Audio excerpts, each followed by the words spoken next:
अस्सलाम वालेकुम, welcome back. हम हुसैन साजिद। हम डिस्कस कर रहे हैं मॉड्यूल 36। हम डिस्कस कर रहे थे मशीन इंस्ट्रक्शंस किस तरह से फैच होती है, डिकोड होती है, एग्जीक्यूट होती है। पिछले मॉड्यूल के अंदर हमने इसको डिस्कस किया। उसके अब हम एक एग्जांपल को देखते हैं। ये एक ब्लर सी पिक्चर है, आपके हैंडआउट्स में गिवन है। मैंने उसको थोड़ा क्रॉप करके जूम करके इधर लगा दिया। ये कुछ इंस्ट्रक्शंस है आपके अंदर कि let's execute a program that reads two number from the memory and add them and store in the memory. ये हमारे पास एक प्रोसेस है। हो गया रहा है कि एक जो है ये 156C एक इंस्ट्रक्शन है जो आपने फेच की है। ये करेगा क्या, वन जो होता है ये लोडिंग के लिए होता है। इसको याद रखना, किसी भी इंस्ट्रक्शन के स्टार्ट में वन आता है तो ये लोड कर रहे हैं आप। 5 रजिस्टर जो है उसको आपने लोड करना है with a bit pattern found in the memory cell at the address of 6C। 6C एक एड्रेस है, वहां पे जो भी कंटेंट पड़ा है वो आपने 5 रजिस्टर के साथ लोड कर देना है। फिर 6D पे एक और इंस्ट्रक्शन पड़ी है, उसको रजिस्टर नंबर 6 के अंदर आपने लोड कर देना है। उसके बाद आपने क्या करना है कि ऐड रजिस्टर 5 एंड 5 जो है ये एडिशन के लिए होता है।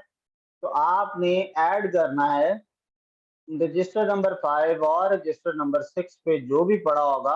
यानी ये करेगी क्या, ये वाली instruction add the content of register 5 and 6 as though they were two complement representation and leave the result in register 0। यानी इन दोनों को ऐड करके इसका रिजल्ट वो रजिस्टर नंबर 0 में रखवा देगा।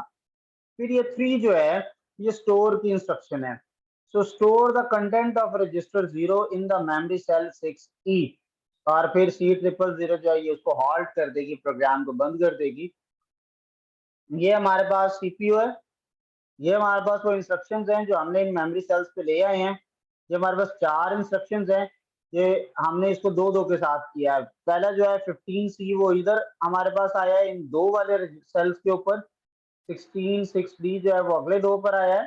5056 अगले दो पर आया है। 3060 अगले दो पर एंड C000 अगले दो सेल्स के ऊपर आया है। ठीक है, इसको हम थोड़ा सा स्टडी करते हैं कि ये हो कैसे रहा है। ये जो सीपीयू है वो the CPU begins fetch step of the machine cycle. अब ये मशीन साइकिल आप पहले पढ़ चुके हैं। By extracting the instruction stored in the main memory at location A0। ये लोकेशन नंबर A0 है। मैं जरा इसको क्रॉप करके बार बार हम इसको मैं स्क्रीन पे आपको बीच में साथ दिखाता जाऊंगा। तो ये हमने इसको यहाँ पे ले आए हैं, तो मैं इसको जरा ओपन कर लेता हूँ। ये जो रिसेंट मेरी इमेज है, स्क्रीनशॉट इधर आ जाना चाहिए। चले, मैं अगर इसको क्लियर कर लूँ और अब इसको मैं जरा क्रॉप करके चेक करता हूँ। स्निपिंग टूल के साथ हम इसको ओपन कर लेंगे। और ये साथ साथ मैं असल में चाह रहा हूँ कि मेरे इधर नहीं आ रहा, तो मैं स्निपिंग टूल ले आता हूँ कि ये साथ में आपको हर जो मैं पढ़ता जाऊंगा उसके साथ मैं ये इमेज आपको दिखाता जाऊंगा कि ये देखिए ये कैसे काम है। तो इधर आप देखते हैं सीपीयू जो है वो स्टार्ट होता है। तो वो लोकेशन जो A0 है, यहाँ पे आप देख सकते हैं ये जो पहले वाली लोकेशन है ये A0 की लोकेशन है। ठीक है, और वो इंस्ट्रक्शन जो पहली आती है वो लोकेशन A0 पे स्टोर कर देता है। और ये वो एड्रेस है बेसिकली मेमोरी के अंदर। और प्लेस करता है ये जो इंस्ट्रक्शन 15C 156C है वो इंस्ट्रक्शन रजिस्टर के अंदर। अब आपने नोट करना है कि जो हमारी मशीन है उसमें इंस्ट्रक्शन 16 बिट की होती है, मतलब 2 बाइट्स। तो इसका मतलब है ये जो एक सेल है ना ये एक बाइट को रिप्रेजेंट करता है। एक सेल एक बाइट को रिप्रेजेंट कर रहा है।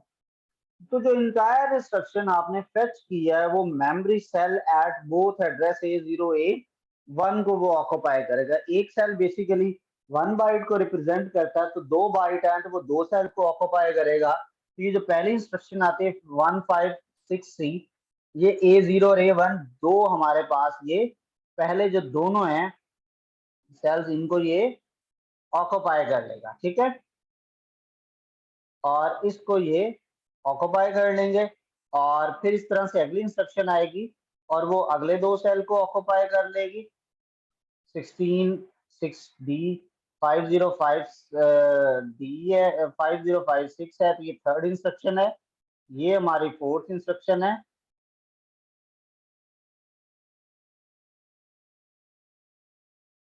ये वाली, ये हमारी फोर्थ इंस्ट्रक्शन बन जाएगी और नीचे वाली फिफ्थ इंस्ट्रक्शन बन जाएगी हमारी, ठीक है। तो ये जो इंटायर इंस्ट्रक्शन पहले वाली तो A0 A1 पर आ गई। So the CPU is designed to take into account, so it retrieves the content of both cell places at the bit pattern and received instruction which is 16 bit long. तो CPU क्या करेगा, वो add कर देगा adds 2 to the program counter, क्योंकि 2 sales थे तो जितने सेल ऑक्यूपाई हो जाते हैं वो प्रोग्राम काउंटर में उतना ऐड कर देगा। तो वो उस वाले ये सेल के ऊपर फिर उसके बाद प्रोग्राम काउंटर चला जाएगा। A0 पे था, वो 0 में 2 ऐड करता है तो 2 होता है, तो वो जो प्रोग्राम काउंटर है वो A0 से चल के A2 पे चला जाता है। तो नेक्स्ट इंस्ट्रक्शन ने यहाँ पर आके स्टोर होना है, ठीक है। सो सीपीयू 2 उसमें ऐड कर देता है। तो एट द एंड होता क्या है कि हमारे प्रोग्राम रजिस्टर में A2 आ जाता है प्रोग्राम काउंटर में, और इंस्ट्रक्शन रजिस्टर में ये हमारी पहली इंस्ट्रक्शन आ गई। अब इंस्ट्रक्शन आपने फेच कर दिया, अब इसको आपने डिकोड करना है। So next step is that CPU analyze the instruction and its in its instruction register and loads। अब वो क्या था 16156C, तो 1 लोड का है, 5 इन रजिस्टर नंबर 5 और 6C जो है वो एक मेमोरी सेल है, उसका जो कंटेंट है वो उसको रीड करता है, उसको लोड करता है। और this load activity is perform during the execution step of the machine cycle. और अब वो उसके बाद उसने एग्जीक्यूशन के डी कोड के बाद उसने एग्जीक्यूशन के साइकिल परफॉर्म करना है, और इससे वो नेक्स्ट साइकिल पे चला जाता है। जब वो नेक्स्ट साइकिल पे जाता है तो आगे उसको क्या मिलता है 166D, ये उसको नेक्स्ट स्टेप में 166D मिलता है। तो जब वो नेक्स्ट साइकिल में जाता है तो वो 166D को फेच करता है। अब इसमें भी क्या है, 1 मींस लोड करो रजिस्टर नंबर 6 के अंदर किस चीज को, जो कि मेमोरी सेल 6D में पड़ा हुआ है। तो उससे क्या होगा from the two memory cell, और अब उसने पहले तो इसको स्टोर करवाना है, तो वो 16 को A2 पे स्टोर करवाएगा और 6D को A3 पे स्टोर करवाएगा। और चूंकि उसने ये 2 सेल्स ऑक्यूपाई करवाए हैं, वो पहले A2 पे था तो वो इसमें 2 ऐड करके प्रोग्राम काउंटर को A4 पे भेज देगा, और A2 और A3 पे ये वाली इंस्ट्रक्शन स्टोर हो जाएगी, ठीक है। So the value in the program counter उसके बाद क्या बन जाएगी, प्रोग्राम काउंटर A4 पे चला जाएगा, इंस्ट्रक्शन रजिस्टर में 166D आ जाता है। Now CPU decode the instruction 166D and determine that it is to load register 6 with the content of the memory cell address 60, यानी 6D पे जो कुछ भी पड़ा है उसको वो पकड़ेगा और मेमोरी लोड कर देगा उसको रजिस्टर नंबर 6 के अंदर। अब ये इंस्ट्रक्शन को एग्जीक्यूट करेगा। So it is the time that the register 6 is actually loaded, ठीक है। ये छठे नंबर वाला जो रजिस्टर है, क्योंकि 1 के बाद 6 आ रहा है, वो लोड होता है। Since the program counter is now A4, the CPU extract the next instruction starting at this address।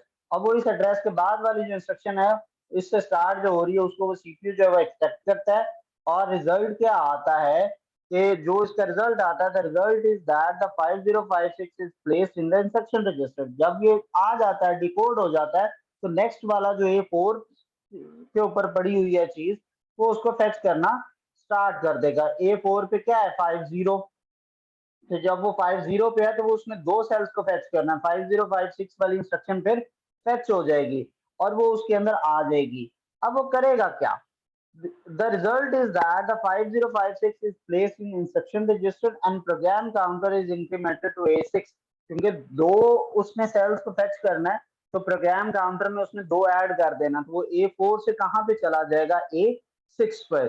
तो CPU now decode the content of the instruction register and execute it by activating the 2's complement addition circuitry with the input being register 5 and 6। क्योंकि instruction आई है 5056, तो register number 5 और register number 6 पे जो कुछ भी पड़ा है, क्योंकि 5 जो है शुरू वाला 5 जो है ये आपका इंस्ट्रक्शन है कि लोड की इंस्ट्रक्शन है, स्टोर की इंस्ट्रक्शन है, ऐड की, सब्ट्रैक्ट की, मल्टीप्लाई की, किसकी एडिशन ये सब इंस्ट्रक्शन है। तो 5 नंबर इंस्ट्रक्शन जो है ये एडिशन की होती है, तो वो एक टूज कॉम्प्लीमेंट का पीछे मेथड बना हुआ होगा वो उस मेथड को कहेगा रजिस्टर नंबर 5 और रजिस्टर नंबर 6 में जो कुछ भी स्टोर है उसका टूज कॉम्प्लीमेंट लो, उसको ऐड करके जो रिजल्ट है उसका जो भी आता है वो इंस्ट्रक्शन नंबर वो रजिस्टर नंबर 0 में रखवा दो। ठीक है, तो इस तरह से ये वाला स्टेप परफॉर्म होता है। जब ये वाला स्टेप परफॉर्म होता है अगला स्टेप आता है 306E। ठीक है, 3 जो है ये स्टोर की कमांड है। ठीक है, और वो करेगा क्या कि during the execution step arithmetic logic perform the requested addition and leave the result in register 0।